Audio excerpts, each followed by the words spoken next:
Hey guys, what's up? It's about 7:15 in the morning. We've got a press meeting at 8 a.m. All right, we're And I I'm thought it'd going be without nice it. to come up here to the top of the press pavilion and get a time lapse of the sun coming up this morning.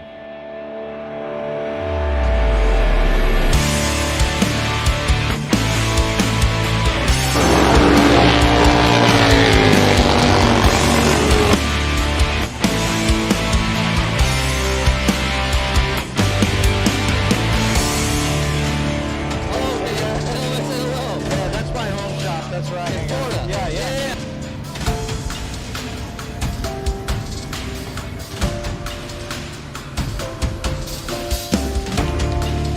Got a muffin and a five.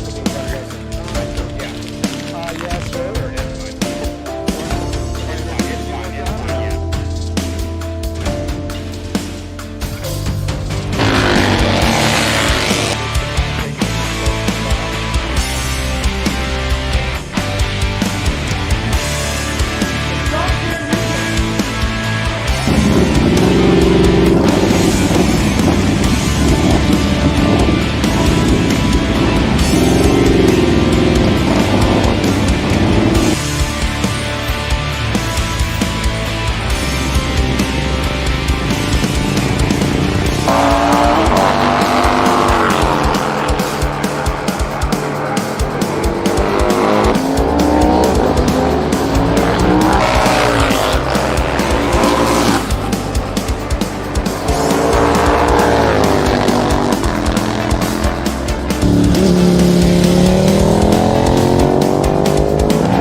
Business in the front, party in the rear, man. Let me tell you, this thing looks like business all the way around. We're gonna try to get down there and do the business. We'll see, man. We'll see. Hopefully she holds together and everything stays in one piece. So tell me about the motor.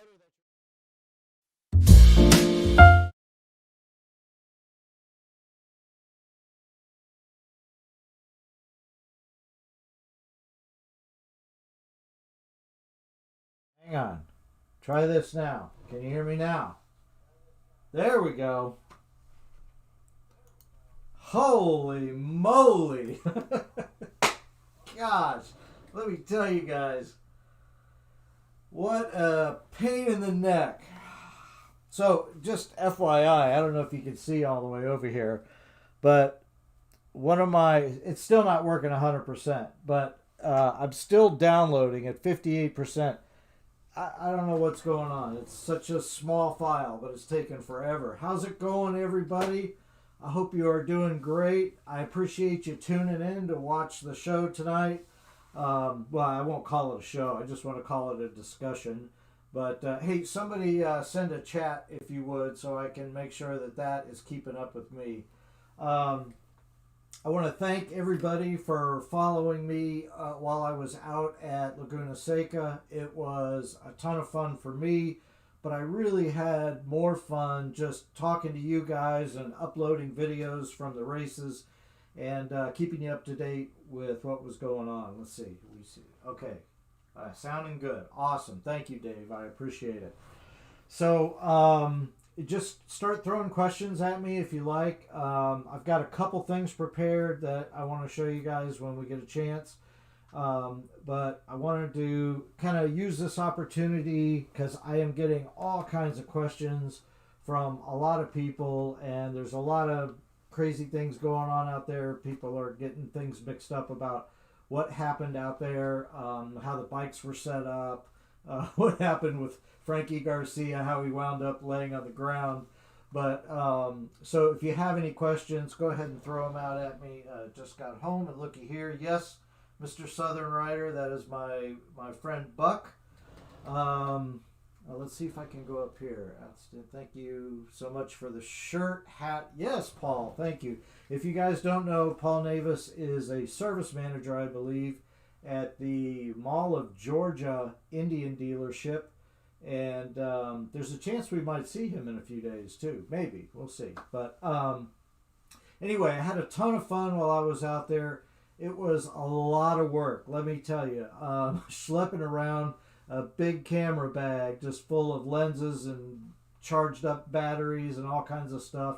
And it was a lot of work. I probably walked 5 miles a day. I don't have one of those Fitbit things, but hey, Ron, how's it going? Hey, Brian, how you doing? Yes, it was an amazing race, wasn't it? You know, well, I'll try to stay on track. Everybody knows that I don't stay on track very well. But it was a lot of work. It really was. To be there for 3 days, Thursday night, Friday, Saturday, well, 2.5 days. I was there every morning at 7 o'clock, 7:15. You had to do a temperature check, get a wristband, go through another checkpoint, go to the media center, do a briefing every day. A lot of rules to follow, and carrying all the gear around and trying to get in position. Now, obviously, first time I've been to Laguna Seca Raceway. First time I've ever tried to shoot video or pictures at a race. And so I didn't know where all the good spots were to take photos. I didn't know where, I had a schedule of what the events were going to be, but I didn't know exactly, if things run on time, just what the best things to do were. And I really tried to do my best to capture a whole bunch of great stuff for you guys. So anyway, the first day I got there, there were not any time trials or practice runs for our guys. I think some of the other bikes were running around. And for the most part, the Indian and Harley guys were just getting their bikes set up, getting them off trailers. And I wanted to interview a bunch of people, but they were all really busy, and they kept looking at me like, why are you walking around with this camera? Hey, Tennessee Wingman, how's it going? Yes, I appreciate that. Thank you. But the second day, which was Friday, they had 3 practice runs, and that was the most active day for all the teams, not just the King of Baggers races, but for the teams that were, the super sport bikes, the sport bikes. They had all kinds of classes from 400 cc's, 600, 1,000, and then the real high-end super stuff. I honestly don't know a whole lot about MotoGP and Moto America, so that was kind of a new experience for me. I have friends that are into all that stuff, but I never have been. But it was really a cool experience getting to walk around as the guys got more comfortable with media being around. And let me tell you, the interest from not only just the media, but from the other teams that were out there to race their bikes was immense. I mean, I think it starts mainly from the fact that the riders that are riding the Harleys and the Indians, they're all from that world, right? So they all know each other, and it's kind of a big community. But it's interesting that now you have these people coming in, bringing in the Harleys and the Indians, but all the other riders and the crew guys, they were all hanging out around the Indian and the Harley tents, asking questions, and it's just super interested. There was a little bit of jealousy going on. And in talking to some of the sport bike riders, they were all they're interested, a lot of them, because believe it or not, they use Harleys or they ride Harleys in their regular time, but they also trailer them out with them, and they use them to cruise around not only the race area, but to go into town and get groceries and snacks or whatever.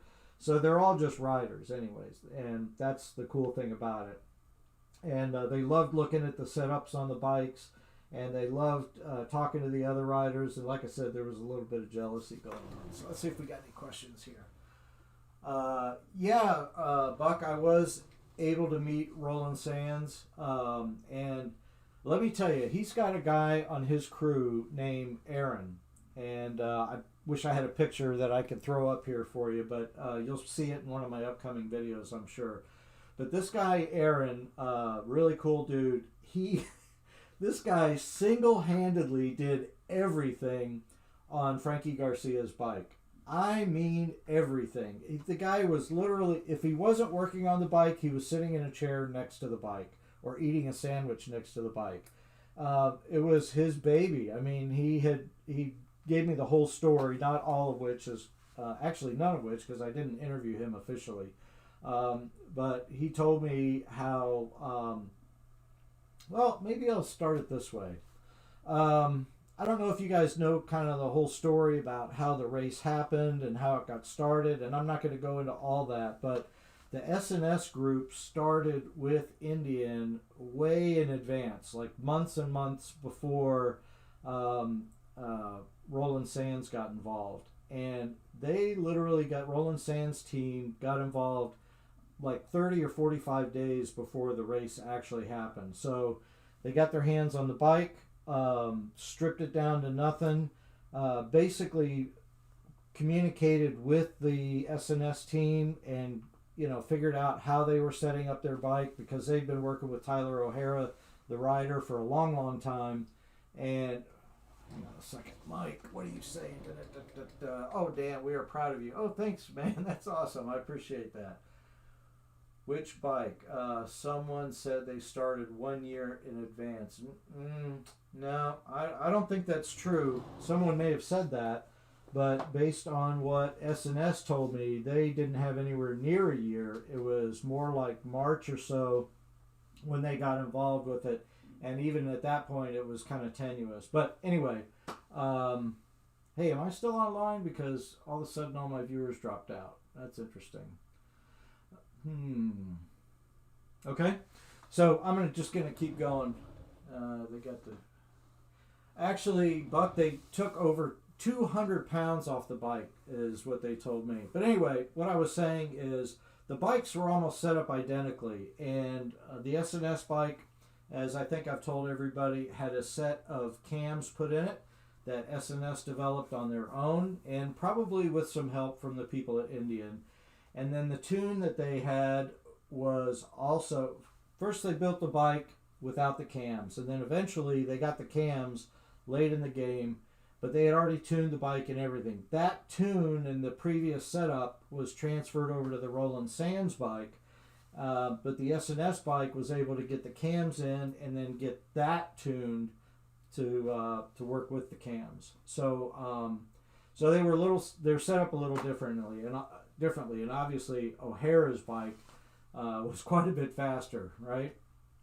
Oh, hey, I forgot to mention, if you look down, probably, I don't know, down over here somewhere, if you guys, I know you're very appreciative, but if you want, there's a little button you can click down there. If you want to donate to our channel, you can do that, and we would greatly appreciate that, because Barbara is very mad at me for how much money I spent while I was out there. But anyway, so throw some questions at me, guys. I still wanted to see if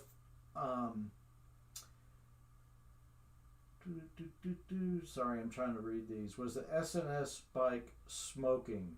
No, it was not smoking. Well, he said, Tyler O'Hara said that there was a point when he went off the road so famously that for somehow, some reason, he got some brake fluid on his exhaust, and that caused the smoke. But there was no damage. They couldn't find anything wrong, and they were able to obviously win the race. I say couldn't find anything wrong. He actually states in an article that I read that he lost his rear brakes. I don't know if any of you guys know that, but after that little after that excursion to the beach where he was building sandcastles and putting up a lawn chair, he lost his rear brakes, so he ran the whole rest of that race without rear brakes, which I thought was pretty interesting. Yeah, military biker, the Challengers definitely whoop some butt. Can you, Ron, stop that. Oh my gosh, dude, you're crazy. Thank you very much. I appreciate that. What was I going to say? Squirrel. He had brake problems. Then I was going to say something else. The bike was smoking. Yes, the Challengers whooped ass. That's what I was going to say. Military biker, all you guys, can you imagine if it was half Indian bikes and half Harley Davidson? I mean, the the top, you maybe get one bike drop out, because a couple of the Harleys dropped out of the race. They didn't finish. But can you imagine if half the bikes were Indians? It's like the top 5 or 6 bikes would have all been Indians. So, man, I know we were all super proud of being Indian owners and seeing our favorite brand, the best American-made motorcycle, in my opinion, come out on top. When you see that these guys are putting in these 131s, another guy had a completely tricked out, I don't think there was a stock part on this bike, 129 cubic inches, his own team, Eric Stahl's bike. He was a rider on that bike. Man, there was some serious competition, some big horsepower out there. And for Indian to come out in the 1 and 3 position, which is how it pretty much ran in all the practice runs. I think Garcia came out in second place on one. But how phenomenal is that to just dominate so strongly and absolutely just put everybody else in the back of the bus, so to speak. Let's see, 200 horsepower, turbocharged. Yeah, well, here's the thing with that turbocharged bike. I think they kind of realized that it took the turbos too long to spool up to create the boost that they needed to increase the horsepower. And, only on the straightaway, and that guy was having, on the Trask bike, he was having really fast times through the trap, which is what they call the area of the speed trap, where they hit you with the gun. But they didn't keep up around all the corners. The runs are pretty short. It's a 1/10 of a mile this way, a 1/10 of a mile that way, turn, slow down, and the turbo couldn't compete. Now somebody might do a supercharger next year, and that's going to be a different story altogether. Auditor of this age, yes, the new wrecking crew, indeed. Can you imagine if we had a few more bikes out there? That'd be fantastic. Let's see, especially, with Garcia flipping and O'Hare running off the track. A little thing about Garcia flipping, I reported to y'all that he broke his handlebars. They were really trying to find the correct handlebars. The ones that they found, which were actually, I believe, they appeared to be the same handlebar, just in a different finish. They literally had to modify the handlebars to get the throttle and the brake and everything to fix, where the wires come through for the throttle. None of that stuff worked. So that dude Aaron was just cutting and sawing and doing everything he could to get those handlebars up and working. It was really phenomenal watching him do all that. The correct turbo would work. I'm not a turbo guy, so I don't know much about. I know superchargers, but yeah, Ron, thank you. Yeah, I appreciate that, man. Yeah, we can't have her being mad at me. I came back from the trip, and she gave me a little bit of cash when I went out there, and I came back with not a little bit of cash, almost no cash. So I spent it all. How bad was Garcia feeling at race time after his accident the previous day? He was pretty banged up. There's an interview that's out there that he states that he was waking up every hour the night before the race and stretching and trying to just keep in shape, because when he, they call it looping out, I guess. Had never heard that term, but when he looped out, came over, he just fell on his back, hurt his back. I guess he twisted his leg or something like that. And I didn't get to see it. Again, my camera was facing the wrong direction. But he said he was banged up pretty bad. Harley Davidson should be ashamed. Oh my gosh, that's a strong statement, James. I'm so glad I bought my Challenger 4 months ago. Yeah. The Harley guys, the people from Harley Davidson were there, and they were doing everything they could very quietly. And there were people from Indian there too, and they were keeping a very low profile also.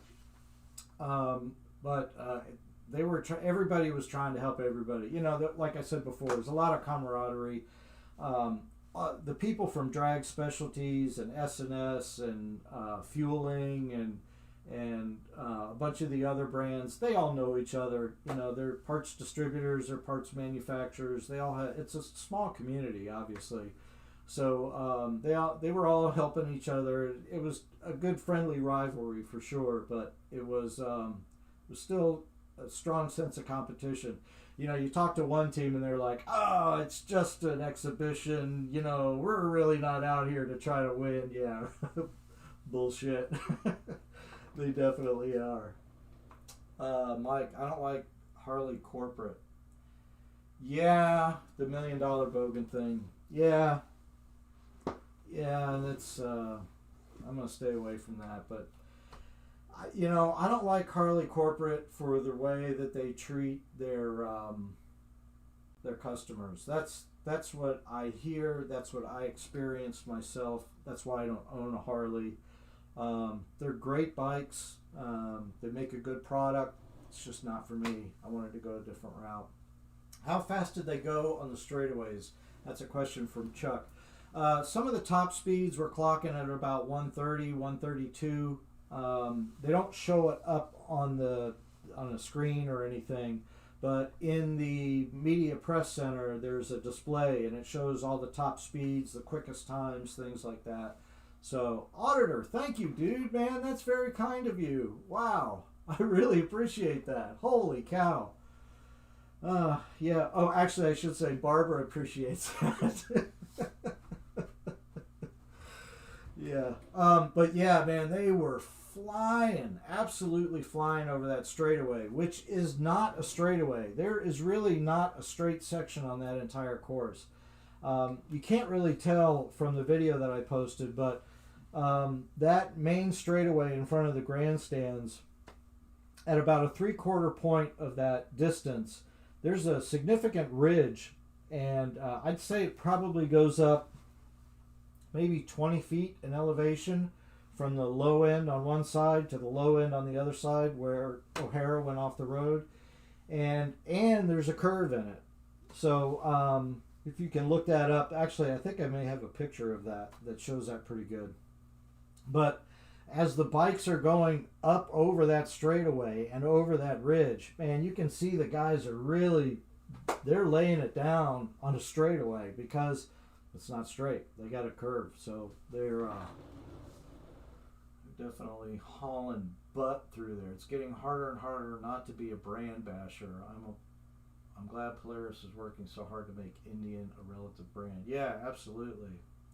Let's see, dude, I owe you for the Black Hills video. Buy Mama some flowers. Okay. What do you mean, Auditor, for the Black Hills video? I'm not sure about that. Yeah, you know, a military biker says he'd rather watch this than the MotoGP. There's a lot to be said for the MotoGP, but there is something about a big honking ass bagger sporting tons of horsepower and just roaring down the raceway. You know, the little bikes, they're the you know, it sounds like mosquitoes, and these things sound like monster V8s. It sounds like NASCAR. I don't know if any of you guys have ever been to a NASCAR race. You know, I'm here in Orlando, and Daytona's not far away. And the first time I went to Daytona and saw them drop a green flag and have the guys just accelerate right past me, man, it's thunderous. This isn't as loud there, but man, it gives you the same feeling. Like you could feel it. You feel the exhaust and the it's just thunder, man. Let's see, Montreal. I ride Vulcan. It's a working man's bike for sure. Aren't they all though, man? I mean, we all work to keep them going. That's for sure. Now I know why Indian had such a hard time working from third to first with no rear brake. Yeah, exactly. Yes, he was 4.5 seconds to 5 seconds faster. That's from Skidmore.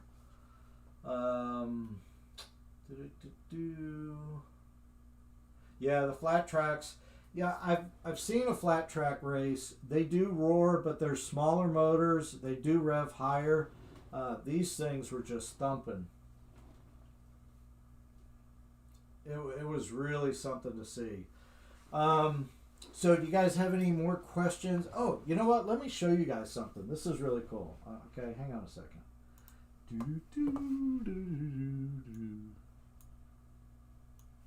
Hang on, just bear with me here. Okay, all right. So speaking of sport bikes, you got to see this. Okay. Can you still hear me?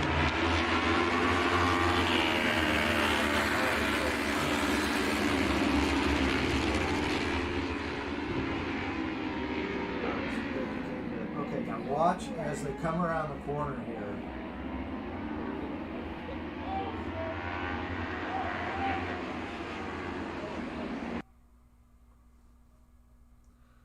So the guy's okay, right? He got up. That's the only reason I'm showing you this, because the guy got up and walked away from it. And when you look at it from here, it looks like he gets dead run over.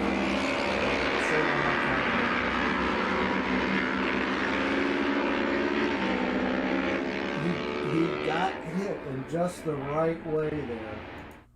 Oh wait, you know what? Let me run that again.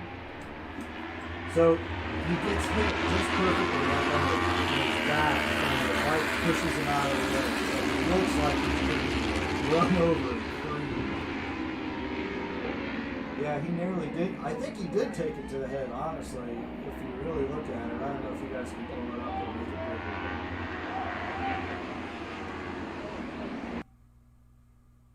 This was the, I think, one of the first real races.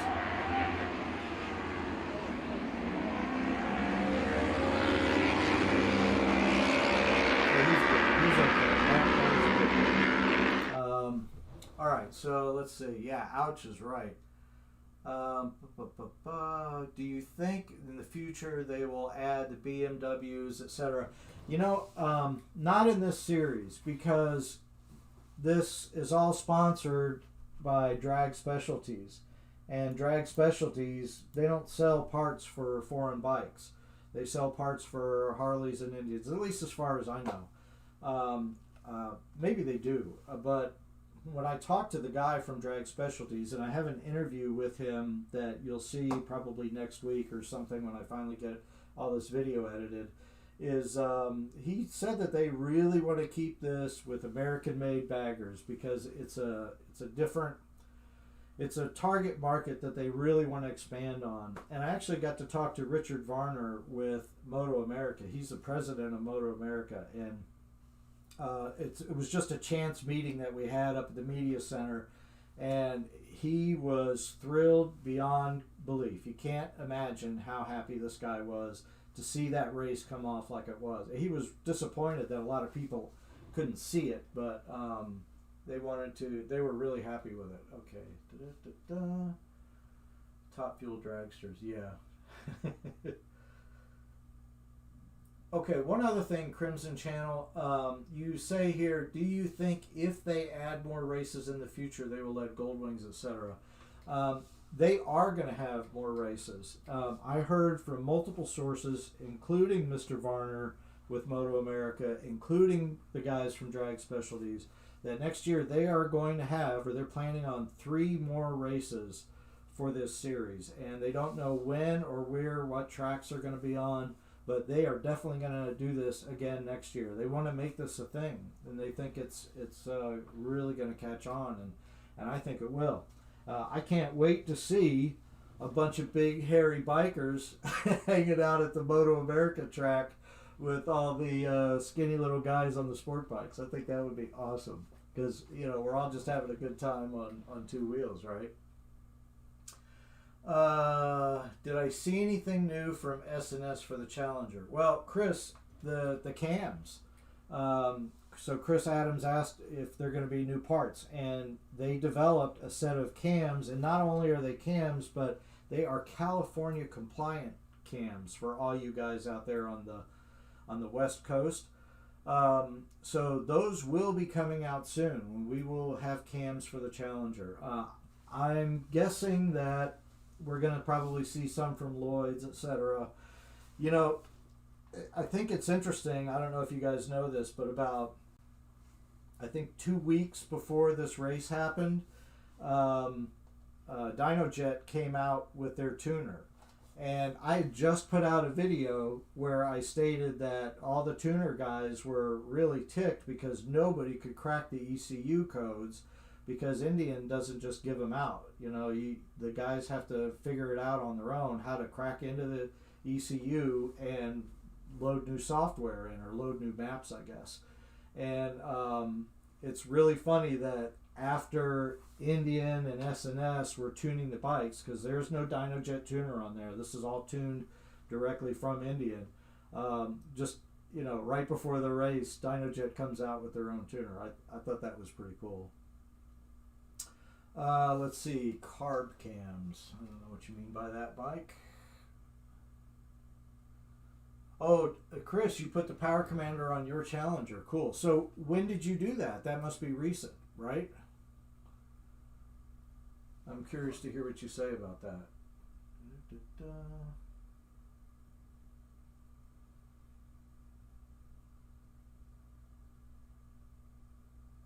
Montreal, I see your comment about the Dark Horse Springfield. The Springfield is my bike. That's my favorite bike.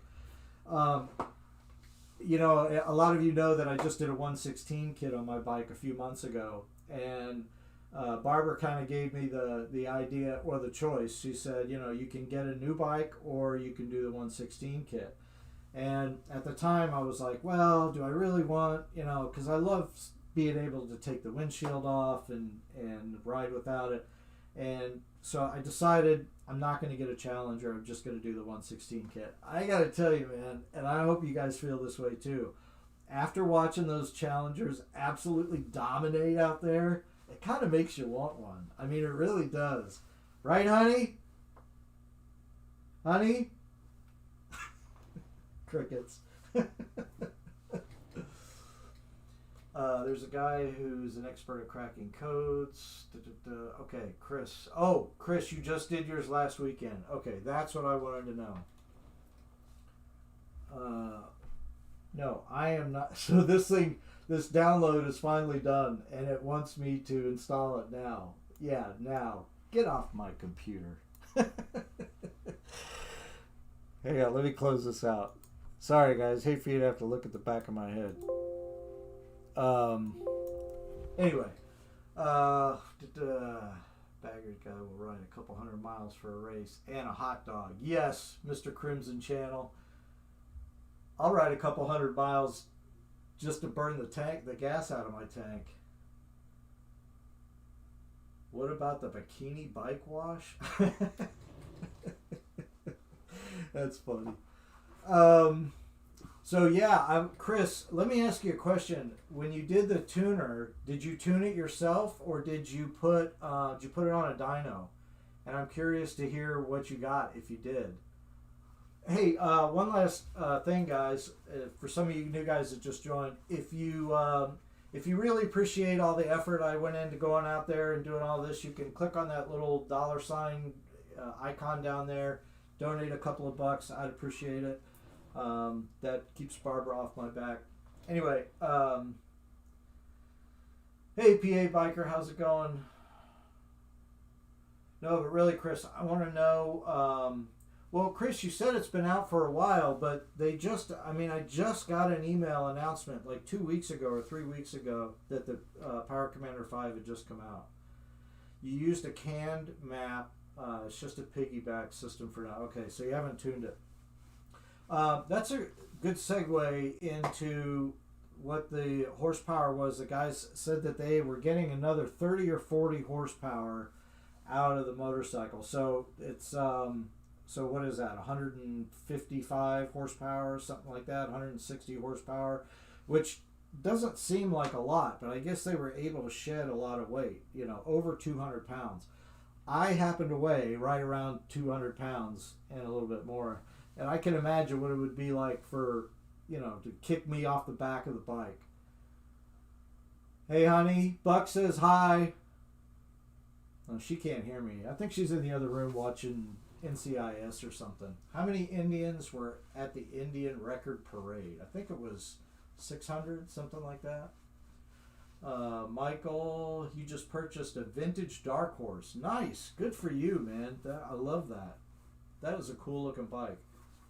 It's about time they came out with one of those. My wife bought an Indian Scout 60. We want to put slip-ons on it. Do we need a tune? I hear we don't. PA Biker, no, you do not need a tune if you just put slip-ons on it. They'll flash it from the factory or from the dealer, and even if you don't do that, you'll be fine. Now, if you do an intake and slip-ons, then you will need to get some kind of flash from the dealer.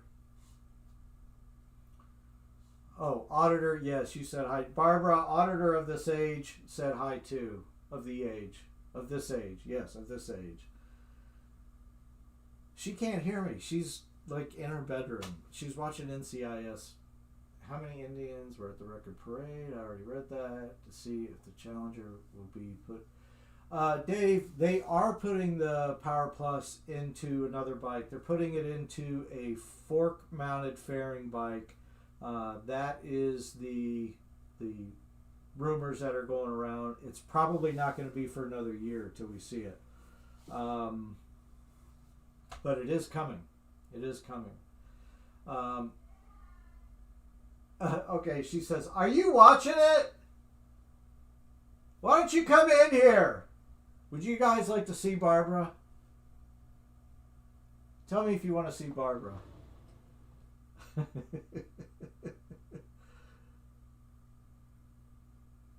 Yeah, they do need to be a little... Yeah, everybody wants to see you.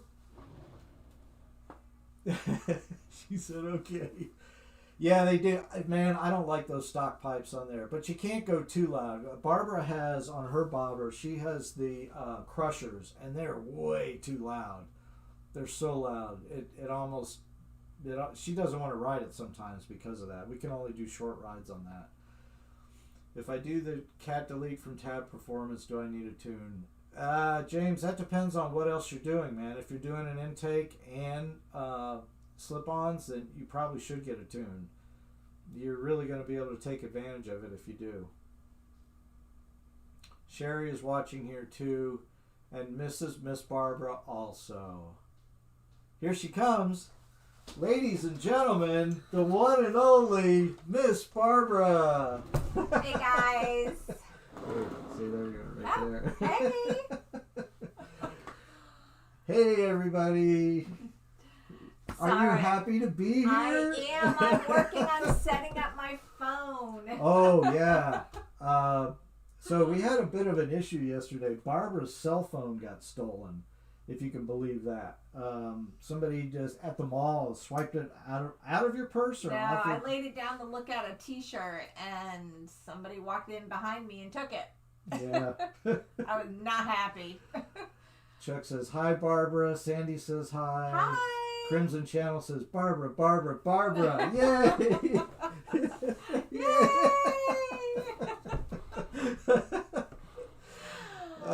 Yeah, earplugs are cheap. Yeah, they are. I wear earplugs even with my bike, and it's not that loud. I wear it just because I have hearing issues. Yeah, you do. Yeah, I do. I have memory issues and hearing issues. do. It's like the perfect storm. Yeah, Mm-hmm. exactly. Yep. Hey, why is your seat up higher than mine? There we go. That's better. That looks a little better, right? Yep. Yay. Okay. There. Yeah. So, Mike, we did actually track the cell phone, and it went to a house. We knew exactly where it went. And the cops went over there and knocked on the door, but nobody would answer the door. And a lot of you, or some of you, I should say, that I know on my personal page, which please don't send me any more personal invitations or friend requests. I'm just getting inundated with them. But a lot of you said, hey, round up some of your biker buddies and head on over there and take care of business yourself. Well, yeah. You know, Karma's doing that job. I don't want to go to jail. Yeah, PA Biker. They are scumbags. And let me tell you, man, you know, they steal a phone, and immediately she figured it out. And, you know, what does she have to do? She has to delete everything and basically brick the phone, and the phone now becomes worthless. And they know that's going to happen, so why do they even steal the phones? Luckily, our son is very computer savvy. Yeah, our son is a computer science. he was a computer science major. He's a software developer is what he is. And Barbara got on the phone to him and said, help, my phone's been stolen. What do I do? And he's Mr. Google, man. He's just like, Smarter than most people. yeah, smarter than me, that's Smarter for sure. than me. He got in, wiped my phone clean, locked it up, and it couldn't be used. All right, so Skidmore says, you don't have to stick around if you Okay. don't want. Everybody just wanted to say hi to Hi, you. guys. Say goodbye to Barbara. I'm going back to fixing my phone. Bye. All right, are you guys happy now? Now they're all going to sign off now that you're gone. I got the Rogue accessories, which includes a stage 1 intake and exhaust. So if I do the cat delete, now I'm hoping. Yeah, James, you should be all right. Because that would mean that if you've done all that other stuff, that they've already loaded the programs for that exhaust and the intake. So you should be fine. I wouldn't worry about it. But a tune is always better. Always. Oh, wait, I'm too close here. Hang on a second. This is goofy. How do you like my new short haircut?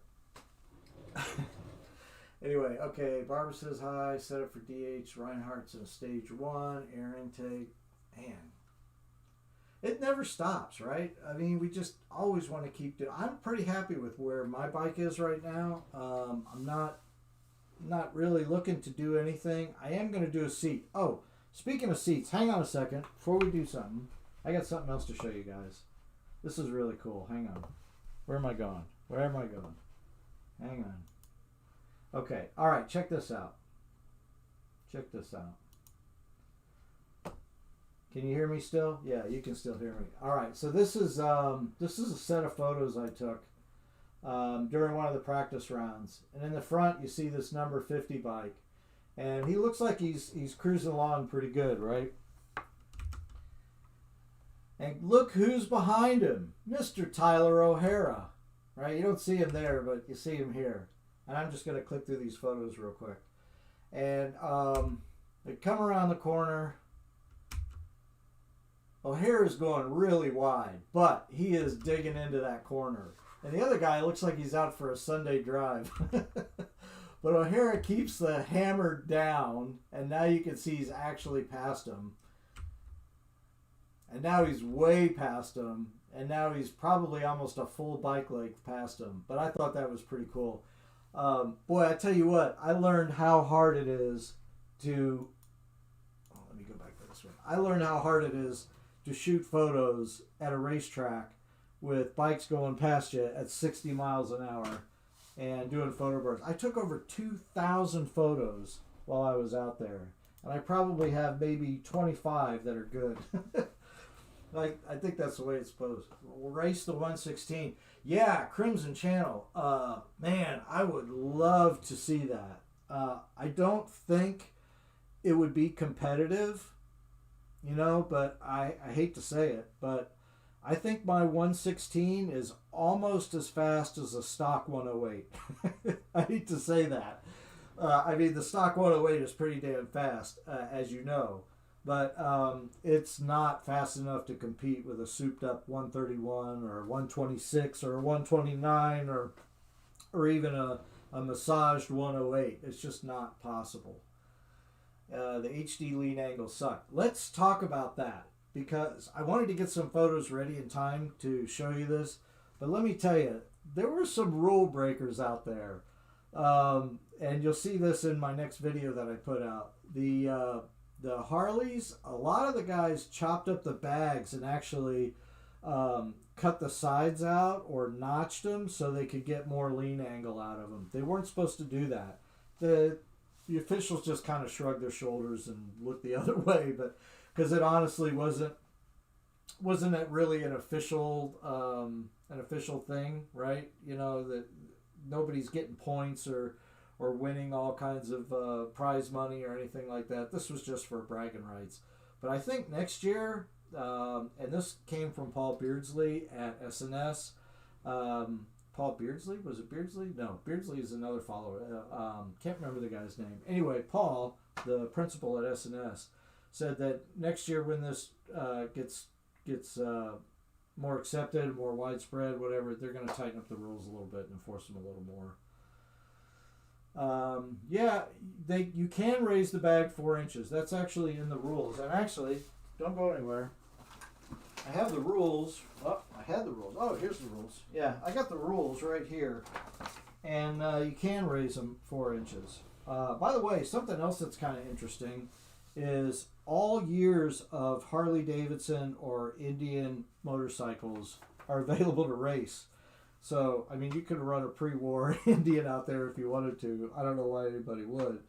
I'm going to read this actually from the rules. It says, on a Harley Davidson, the originally equipped V-twin engine with a maximum displacement of 131 cubic inches, or the S&S twin cam engine with MSO. I don't know what MSO is.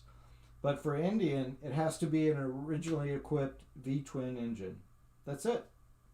So they can, and I think it's because, Harley sells that 131 crate motor. But that's why they're allowed to put it in. All right, let me read some of these comments here. They shouldn't let them raise the bags. Well, they had to.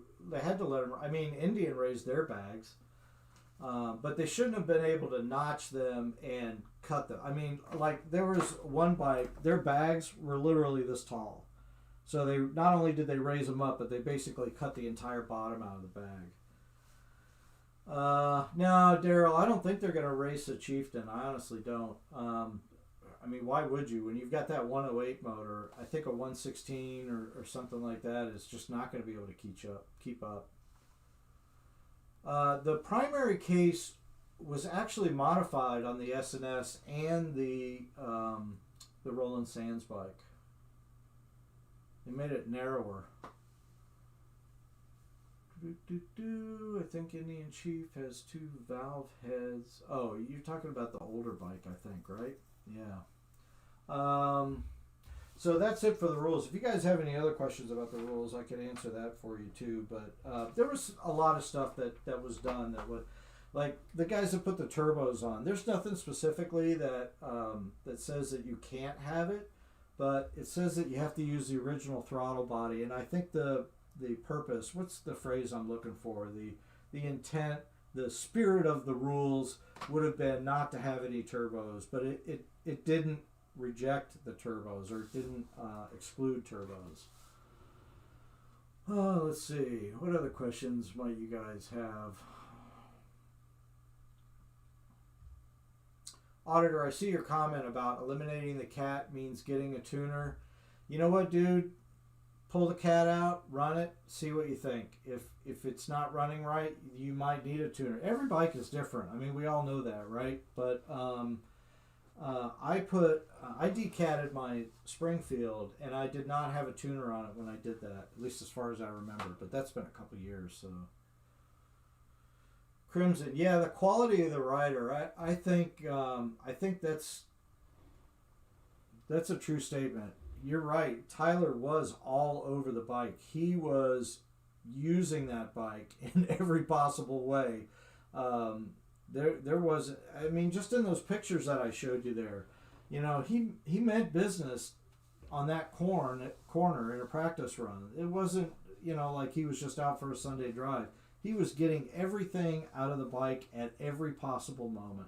And, the guy on that number 79 bike, Hayden Gillum, he was riding pretty aggressively too. And my hat is off to him. That's the Vance and Hines bike, that orange bike. Man, he rode that thing to death. And he was not going to give up. And he could have won that race. But I think Tyler O'Hare was just a little bit faster. The bike was definitely faster.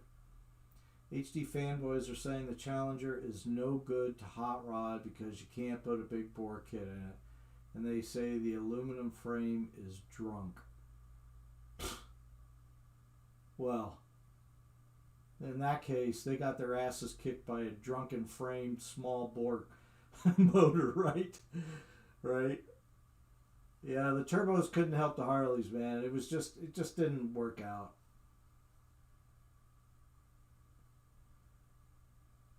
I'm trying to read these guys, so just bear with me. How long have we been on here? Can't tell. Started roughly almost an hour. Okay. No, I'll keep going if you guys want to keep chatting. That's fine. Let's see. What else do I have? I had something else for you too, I think, here. Hang on a second. Ba-ba-bum. Nope. That's all I had. That's all the stuff I put together. Hey, you want to see that video again from the beginning? Hey, for all you guys that just joined here, watch this. Hey guys, what's up? It's about 7:15 in the morning. We've got a press meeting at 8 a.m. and I thought it'd be nice to come up here to the top of the press pavilion and get a time lapse of the sun coming up this morning.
All the way around.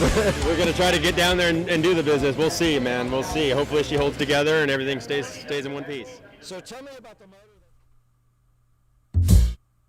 All right. So Ben Bostrom was another rider that was just super nice guy that I got to meet. And hang on, let me change the screen here. And all the riders out there were great. You know, I didn't actually get to meet Tyler. It was kind of funny. He was sitting on the bike, and I've got some pictures of him on the bike. They were like doing some fitting tests or whatever. And, you know, I'm standing there with my little tripod and my camera and my microphone and all that stuff. And I walk up to him, and one of the guys that was working on the bike, just like, he's like working on the bike, and he turns around and he looks at me like, no. Like, don't bother Mr. O'Hara. And I was like, okay. I'm not going to do that. It'd be fun to watch him drive down Main Street in Sturgis. Yeah, man, I tell you. I hope these bikes really get to tour the country. I would love to see this, just like the flat track races, become an everyday thing where Indian is out there and all these teams are out there. Man, it just would do so much for the brand. I mean, look at what the flat track racing did for the Indian brand. It definitely didn't sell a lot of FTRs because, you know, that's one of their toughest bikes to sell. Because it's kind of like a very specific niche bike. But imagine if Indian was cleaning up in the bagger races, you know, like every other weekend, just like they are in the flat tracks. Imagine what that would do. Oh, man, I look forward to that day. I love this brand. I love everything that they represent. I think they're not making any mistakes that I can see. There's some things I wish they had, but as far as, you know, types of bikes in their lineup. But I think they're just doing everything right, and I think jumping in this race was the right thing to do for sure. And they weren't part of it from the beginning. You know, it was something that they kind of had to wedge their way into. Let's see what else. Oh, hey guys, if you just joined, there's a little dollar sign thing down there. If you want to donate $5 or a couple bucks or something to help keep Barbara off my back and help fund this trip. Man, I spent so much money going out there. I would appreciate it. You don't have to. It's not a big deal, but if you'd like to, that opportunity is there for you to help support the channel. Let's see what else. Guys, throw some questions at me if you have any. 79, yeah, 79 was was that 131, right? Yeah, he was the orange bike. Hayden Gillum was his name. What can I tell you about being out in California? I tell you, being from Florida, it was really nice to get in some cooler weather, and it was gorgeous out there, man. It was highs in the low 60s, and you know, I don't know if you've ever been to the Monterey area. I've been there a couple times before, but the temperature is really even, day, night. It's like almost the same, and it was nice to get out there. I really wish there would have been crowds for the race, you know, open up to spectators. That would have made it a lot more fun.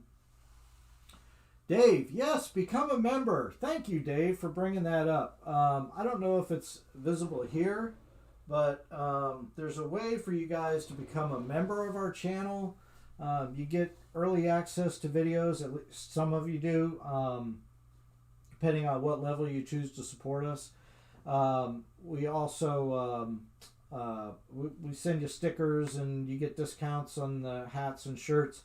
Speaking of shirts and hats, look at this badass new shirt, right? This is a shop shirt. Look at the back. Look at my bald spot. That's pretty cool, huh? So these are also reflective. I don't know if you can tell. Let's see. Hang on a second. I'm going to do something here. Can you see that?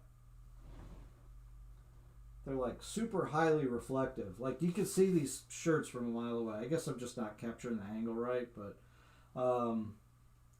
some sales job I did there, huh?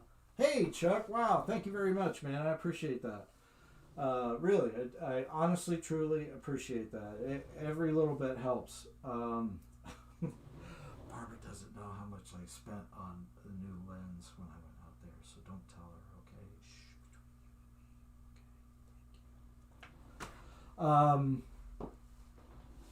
What was I saying? Oh, these shirts are so cool. I hope you guys like them. We are going to sell them. We're gonna make a store.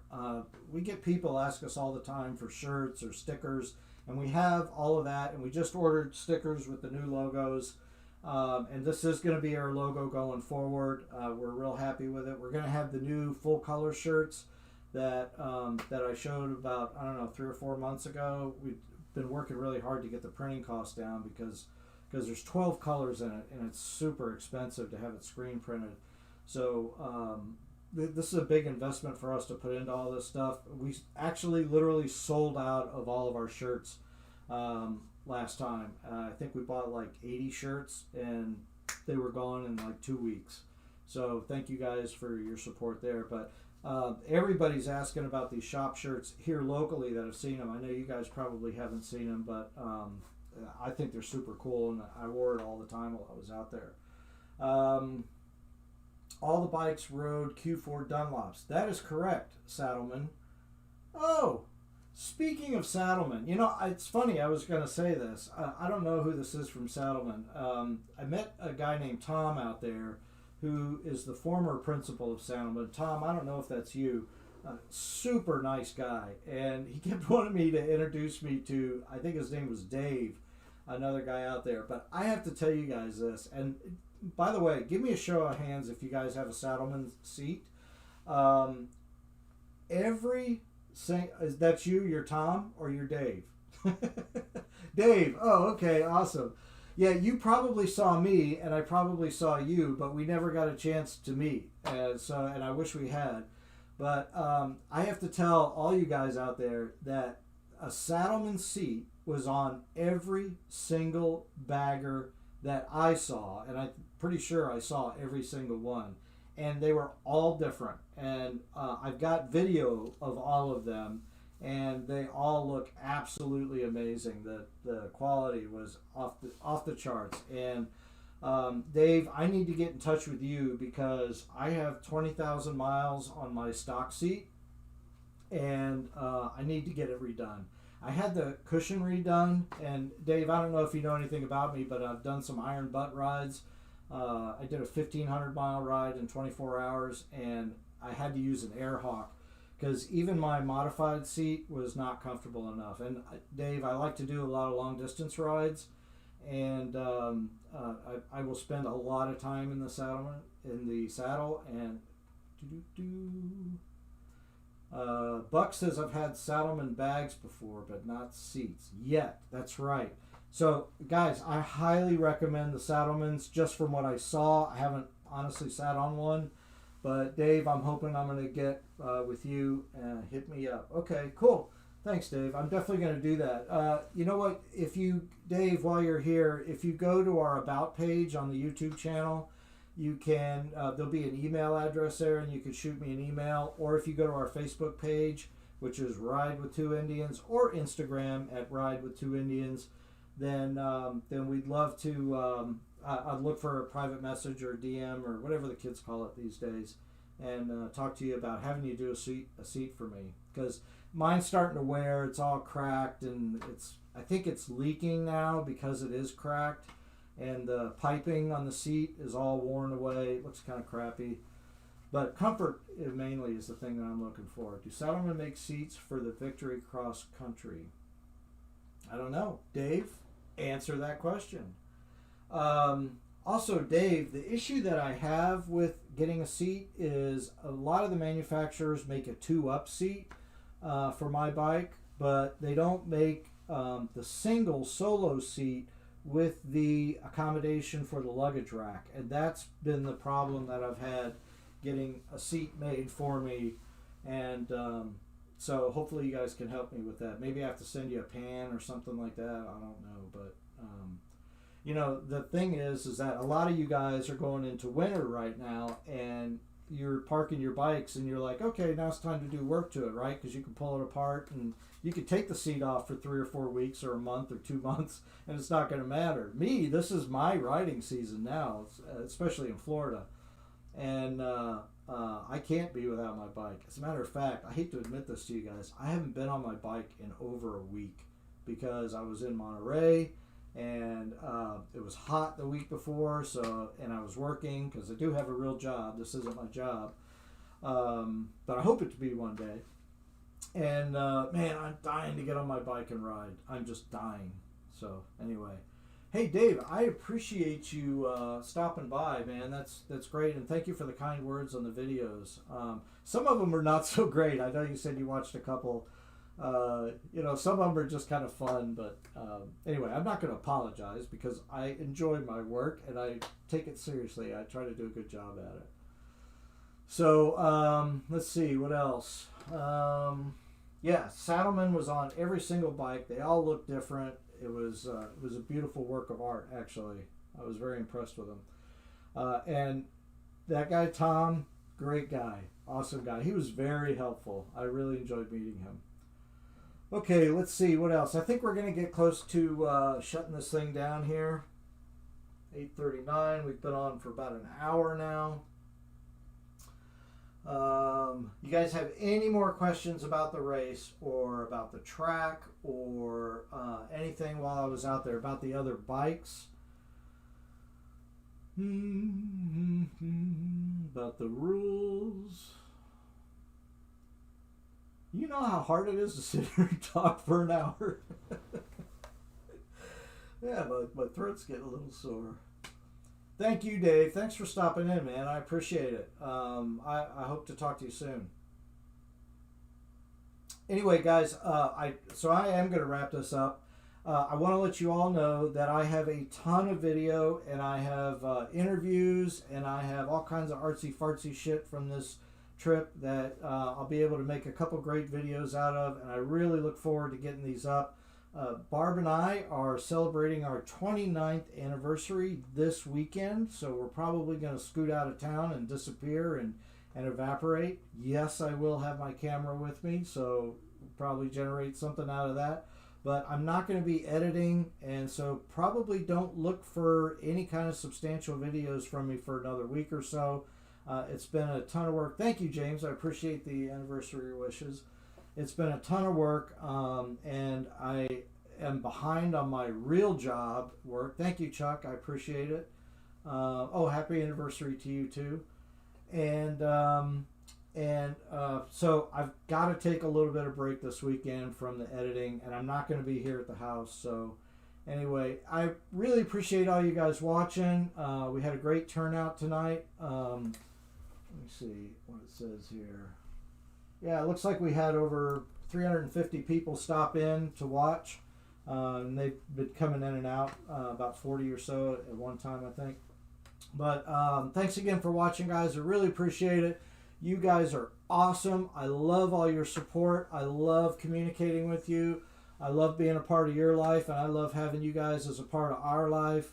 And this is something that just keeps growing. We're just about to hit 4,000 subs on the channel. We're just a few clicks away from that. So if you're not a subscriber now, please do me a favor and subscribe. I'd appreciate it. But we're just going to keep growing this thing, and we're going to keep providing more and more content for you. And now that I have even better gear, it's going to look better, it's going to sound better, and it's going to just benefit everybody. So thanks again, guys. You are all awesome. I love you all. Thanks so much for stopping by tonight, and I'm going to sign out. I appreciate it. Thank you. Have a good night, everybody. Be safe, be healthy, and vote for the right guy, whoever that is for you. Yes, I'm sure I want to exit. Yes. Why does it do that? I don't know.